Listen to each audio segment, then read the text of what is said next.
The time is just gone 8:35 a.m. as we continue being in the company of our viewers, our listeners at Assalam Media this morning. And we are talking about the aftermath of the KwaZulu-Natal floods and the relief effort that is taking place. A lot of work still needs to be done. And earlier on, we spoke with Maulana Muhammad Kaki, and there was quite an interesting opinion piece that was written by Imran Bakas a few days ago on the 9th of May, talking about Muslims stepping up where political leaders have failed the flood victims of KwaZulu-Natal, and this has come in the aftermath of the KwaZulu-Natal flood, and we see a complete failure on the part of political leadership, and residents often turn to their own organizations and to religious groups, not even bothering to approach the state for help. And one of the organizations that has been actively involved has been Ashraful Aid in KwaZulu-Natal. The regional manager, Sister Sabera Asmal, joining us this morning. Sister Sabera, Assalamu alaikum wa rahmatullahi wa barakatuh. Juma Mubarak to you and welcome. Wa alaikum salam. Ajma Mubarak to you, Uncle Inayat, as well. Thanks for having me on this morning. Yes, wonderful. You know, I was just quoting this article that was written by by Imran Bakas, talking about political leadership that have basically failed the flood victims, and it's left to people like yourselves, organizations like yourselves, to step up.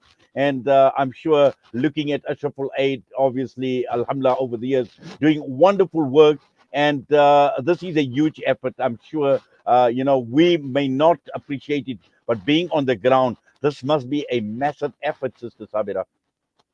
Massive effort is an understatement, Uncle Inayat. It's like nothing I have ever encountered in my life. It's the damage, the destruction that we're seeing on the ground is really beyond anybody's imagination. And I know everybody's seeing the pictures that are out there, but the pictures don't do justice to what we're seeing on the ground. Really, the amount of suffering that people have been put through literally overnight. Um, Yes, take us through some of these examples in terms of what you personally have experienced when we're talking about the level of suffering. Okay, so we've visited numerous areas in Durban, from the more affluent areas down to the areas that are semi-rural, 10 or 15 minutes outside the city. And when we say damage, it's, things that in most areas, there's no indication that there was even a home that was there. That's how the homes have been washed away. There's been landscapes in every direction you look at. Just as an example of the one area that we visited, it's the area of Madimiani, very near Hillcrest, like Molana Mohammed mentioned earlier. We visited the area and we were told there's 100 people displaced. We got there and everything on the outside looked okay.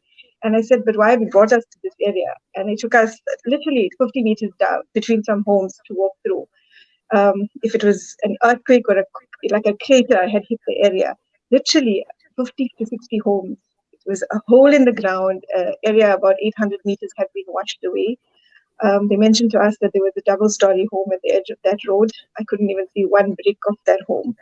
The neighbors said to us it was dark, it was raining, all they saw was water flowing, 4 kids washed away in that area.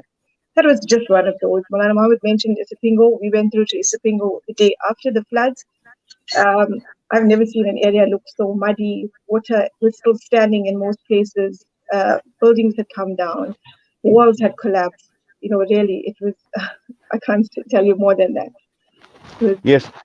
Now, also looking at where we are well over a month later, and I'm sure there's still a lot of work that lies ahead, and people trying to pick up the pieces. And I'm sure many have not picked up any pieces at all from what you've described. And it's going to be a huge effort. It's going to be a massive effort going forward. It's going to take a very, very long time before the situation reaches normality, or if we ever going to reach normality after this, particularly where people have basically lost everything. Just looking at it from a triple AIDS perspective, and the type or the nature of relief you are providing right now. Okay, up to this stage, our relief has been focused on, immediate disaster management. Remember, people were displaced within half an hour from their homes. They have nothing to go back to. A lot of them are still, after 28 days, 30 days, are still being housed in community centers, housed with neighbors. So, in the last few weeks, our aid has been focusing on relief in terms of mattresses, bedding, clothing, because people have left their homes with nothing. And then food security. We have been providing instant meals, food hampers. We've partnered with other organizations who are helping us to get the meals cooked and get them distributed. And now, in the weeks to come, I think not weeks, I should say months to come, now the efforts would be now focused on rebuilding. Now people are requesting for shovels and spades. They need to start clearing up what's left of their homes. They then require building material, and then food, water still is an issue. I mean, most people have lost their jobs because wherever they're working has been affected by the floods. You've lost your home now. You need to provide for your home. So it's all around humanitarian efforts. People have just need to be taken care of, basic essential needs to be seen to. Yes, interesting you mentioned networking, and I think this is extremely important because when one talks of a catastrophe of this nature, networking absolutely essential. And when I spoke to Maulana as well, and yesterday I had a chat with Bilal Adamji out of Durban, and where he was talking of communities coming together. And Maulana Muhammad Venka also spoke about this, where when we talk about humanity, we're not focusing only on Muslims. We're talking of the broader community, and I'm sure you've seen that firsthand as well in terms of when you provide this relief effort, reaching out to other communities and how appreciative they are, and also at the same time the level of support that they also provide to organizations like yourself. No doubt. Look, I mean, Ashraful Aid's slogan is with humanity, for humanity.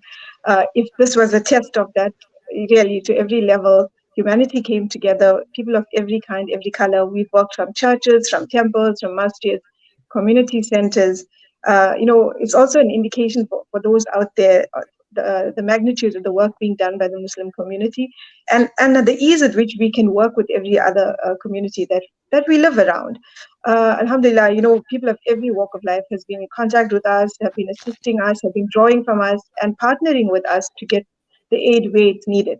I'm one person, my team from Johannesburg has been very helpful and been my backup and support. But we cannot physically reach every area ourselves. So networking, partnership has really, really, this is the time for us to work together and just to show that we are placed in this world for a reason, and we trust that Allah has chosen us to be the means to assist others. Yes, I suppose that actually keeps one motivated because we know all of this comes from Allah Subhanahu wa Taala, and as you mentioned, Allah Subhanahu wa Taala has chosen because in a situation like this, it's so easy to become emotional, and sometimes when we become emotional, we actually lose focus. So physically, both physically and mentally, it requires a lot of strength to deal with a crisis and a situation like this, Sister Sabira. Most certainly. Look, I mean, on a personal level, my home, the area I live in, was also very, very badly affected by the flooding. But when the first day when I went out, I came home and I said to my children, we are still very fortunate. The damage we've suffered is nothing in comparison to what we're seeing out there. Yes, it can be very emotional when you go out, to come back home and deal with your normal life. When you've seen such destruction, when you've seen such loss of lives, people are telling you, I've lost a child, grandmother's house has collapsed on her. Yeah, it can be a strength of a test of your strength. But I think our faith gets us through it. It was also Ramadan. It was a harder month, but it was, I think, all the more reason that we worked harder and went out more and gave it 100%. Yes, in fact, I actually was going to touch on Ramadan and the Ramadan effort, and I just needed your thoughts and your experiences with the Ramadan effort that had taken place. So Alhamdulillah, it was the Ramadan of different sorts. We just had gotten into Ramadan and we were dealing with the floods and relief. We were still focusing on our regular Ramadan projects here. And I think it was also a nice education to go out when we said to people, we need to be done with the disaster efforts before 4:30 for the day. And there's a lot of ignorance with regards to Muslims and Ramadan and why do we do it.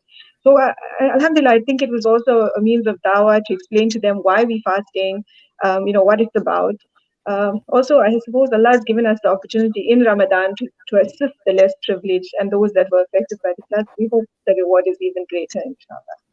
Yes, just talking about the disappointment on the part of the authorities and the political leadership, Sister Sabira, and this was articulated, and I mentioned it earlier on by Imran Bakas talking about Muslims stepping up where government have failed, where a complete failure, he called it a complete failure on the part of the political leadership. And I'm not too sure whether you've had experience to reach out to the political leadership. To the likes of the mayor, to the Etiquini establishment as well, and just to get your thoughts on the political leadership and what they should have been doing.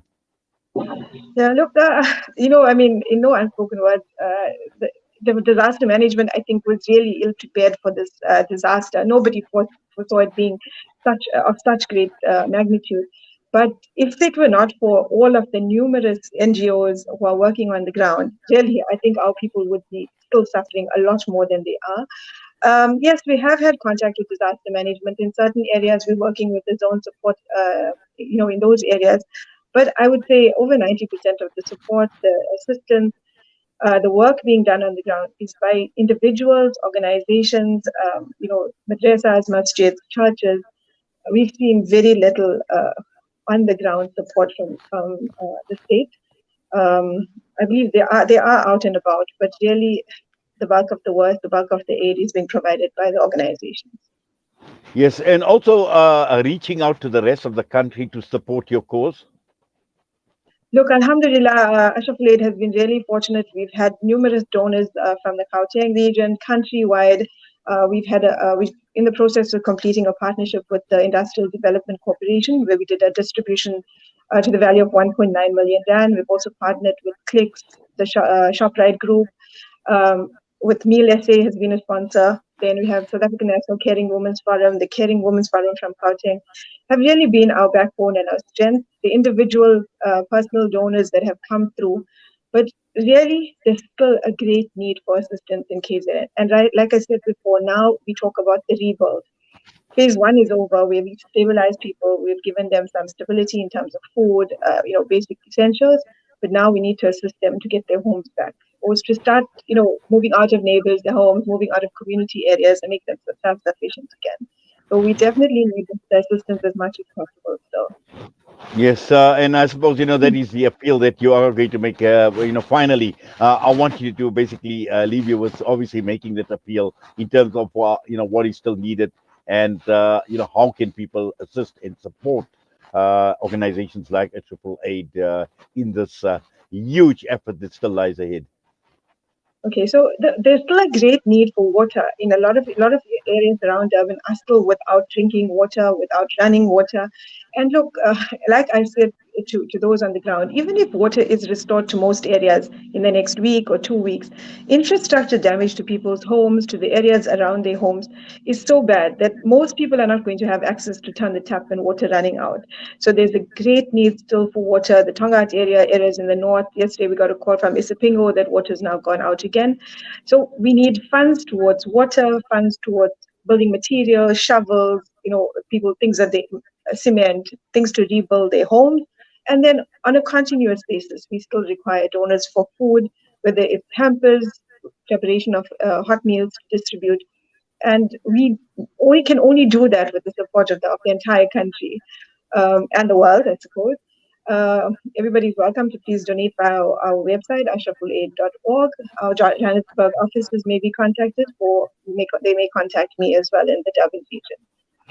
Well, Jazakallah khairan so much for this, Sister Sabira, for coming on, for talking to us this morning. Yeah, on Assalam Media. We wish you all the best. And also everybody else in your team, Ashraful Aid. Allah accept, Allah reward your efforts. I know it's a huge strain. It's a lot of hard work that lies ahead, but at the end of the day, very, very rewarding as well. And as you mentioned, it is a form of dawah. It is also a form of reaching out to other communities and to showcase what humanitarianism is all about. And also, as I mentioned right in my introduction, we have our rights to Allah subhanahu wa ta'ala, but also we have hukukul libad, which is the rights to humanity. And this is exactly in the time of need, in the most difficult times, in the most trying times. Alhamdulillah, reaching out.